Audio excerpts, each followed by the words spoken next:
la la. Oh, People like games. What up, folks?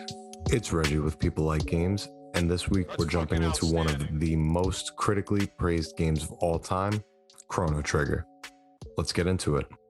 There's so much to talk about when it comes to the classic Square property, but it all starts with a trip to America and a few familiar names. In 1992, Yuji Horii, Akira Toriyama, and Hironobu Sakaguchi, with a desire to, and I quote, create something no one had ever done before, began the creation of Chrono Trigger.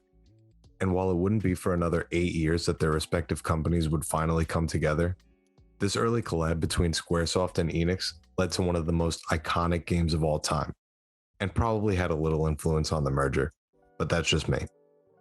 The same way Enix had their big three behind Dragon Quest, so did Square for Chrono. This dream team began with, of course, Sakaguchi, Toriyama, and Horii.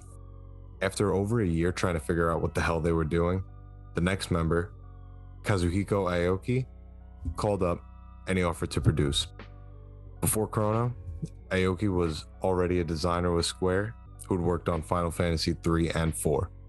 Once the ball got rolling, and after about a 4-day brainstorm, Square brought in roughly 60 devs, but most importantly, the final member of the dream team, Masato Kato. Kato was brought in as story planner and had originally worked on Ninja Gaiden for Tecmo. For the time, it really didn't get much better. Both Final Fantasy and Dragon Quest were already smash hit franchises, Dragon Ball was taking off, and Ninja Gaiden is still a certifiable classic to this day.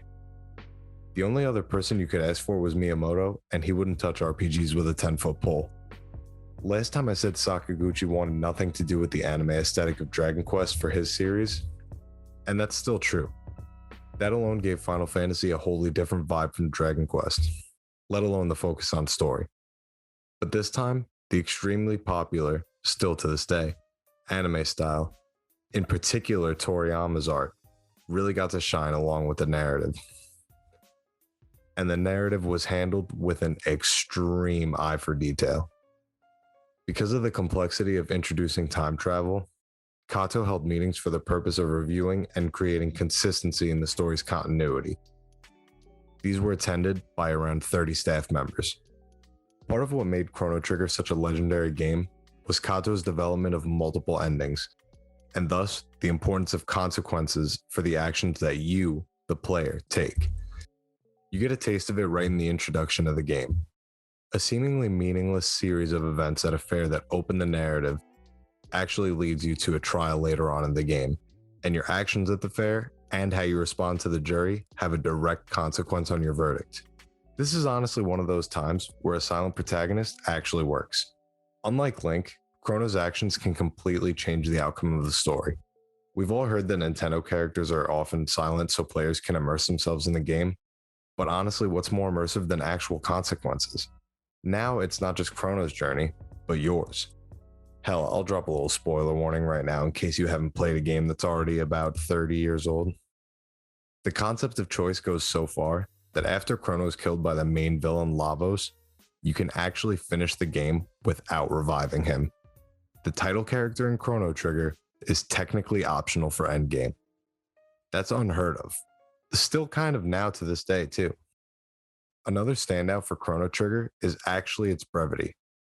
In a series known for 40, maybe even 60 plus hours of content, fitting such a grand narrative, including time travel, multiple endings, and a new battle system that allowed for enemy movement while maintaining the classic turn-based combat mechanics, was already pushing the SNES to its limits.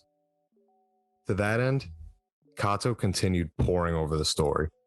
He particularly made sure that side quests weren't random fetch or delivery quests.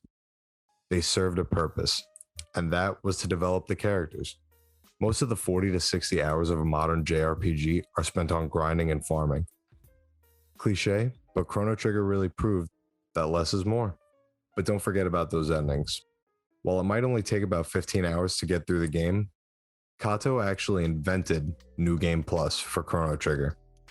With this function, players could go back, experience different branches of the game, and ultimately reach all of the alternate endings.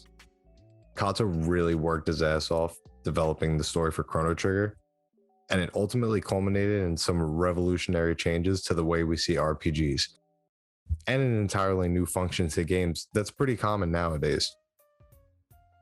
At the end of the day, Chrono Trigger is a classic through and through.